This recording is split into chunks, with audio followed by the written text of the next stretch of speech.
Ciri-ciri kepala daerah yang melakukan korupsi bisa dilihat dari berbagai indikasi, baik dari segi perilaku, gaya hidup, maupun tindakan yang dilakukan dalam menjalankan pemerintahan. Beberapa ciri-ciri tersebut antara lain adalah peningkatan kekayaan yang tidak wajar, penggunaan anggaran yang tidak transparan, serta adanya praktik-praktik nepotisme dan kolusi dalam pengambilan keputusan dan pengadaan barang atau jasa. Berikut adalah beberapa ciri-ciri yang lebih detail. Peningkatan kekayaan yang tidak wajar. Kepala daerah yang melakukan korupsi seringkali memiliki gaya hidup yang mewah dan tidak sesuai dengan pendapatan resmi yang mereka terima. Peningkatan aset secara signifikan, seperti kepemilikan properti mewah, kendaraan mewah, atau aset lain yang tidak dapat dijelaskan dari sumber pendapatan resmi, bisa menjadi indikasi adanya korupsi. Penggunaan anggaran yang tidak transparan, pengelolaan anggaran daerah yang tidak transparan, seperti tidak adanya laporan pertanggungjawaban yang jelas,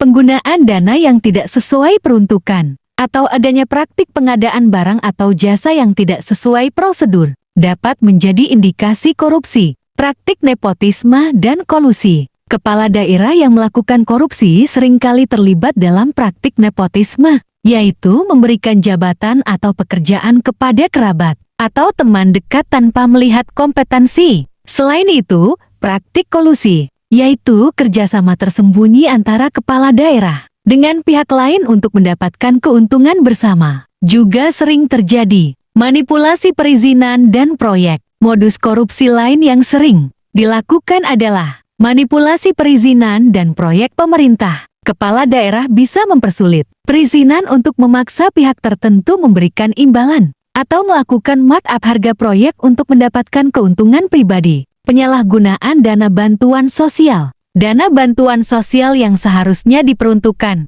bagi masyarakat miskin seringkali diselewengkan oleh kepala daerah yang korup. Dana tersebut bisa digunakan untuk kepentingan pribadi atau dialihkan ke proyek-proyek yang tidak jelas tujuannya. Adanya tekanan dan kesempatan. Seperti yang dijelaskan dalam teori fraud triangle, korupsi terjadi karena adanya tekanan pressure, kesempatan opportunity, dan rasionalisasi rationalization. Kepala daerah yang memiliki tekanan finansial, memiliki kesempatan untuk melakukan korupsi, dan mampu merasionalisasi tindakannya, cenderung akan melakukan korupsi. Sistem pengawasan yang lemah. Lemahnya sistem pengawasan, baik dari internal pemerintah maupun dari pihak eksternal seperti masyarakat, dapat menjadi faktor penyebab korupsi. Tanpa pengawasan yang ketat, kepala daerah akan lebih leluasa melakukan korupsi tanpa takut tertangkap. Penting untuk diingat bahwa ciri-ciri ini hanyalah indikasi dan tidak selalu berarti bahwa seorang kepala daerah melakukan korupsi.